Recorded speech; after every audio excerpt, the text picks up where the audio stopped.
मिरवणूक काढली जाते, ठिकठिकाणी महिलांकडून तिची आरती केली जाते।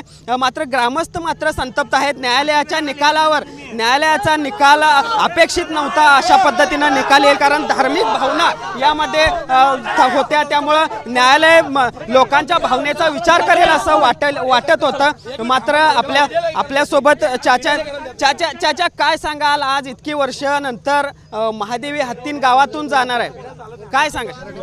मराठी में बोल पा, मुझे आता नहीं हिंदी आया मैं। देखो इसको अभी इधर मंदिर में बचपन से पाले, माँ से ज़्यादा बल है इसे, माँ से भी ज़्यादा। हमें इतना प्यार करते इसे, हमारे बच्चे को भी नहीं प्यार करते, हमारे माँ बाप को भी नहीं प्यार करते, इतना प्यार करते जानवर को।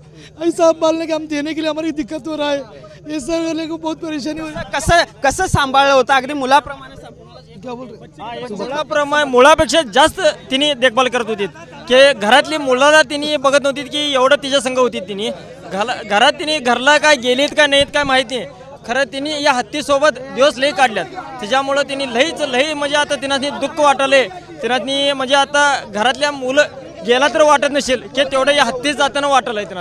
ग्रामस्थांच्या भावना देखील संतप्त आहेत। तर कसं बघता या न्यायालयाच्या निकालाकडे? आणि निकालाला आम्ही सगळेजण मान्य केलेलं आहे, परंतु हे मोदी सरकारने एक नाही, हे आमच्या पूर्ण गावावर हे एक धप्पा लावलेला आहे। त्याच्या मुलग्याला खुश करण्यासाठी हे सगळ्या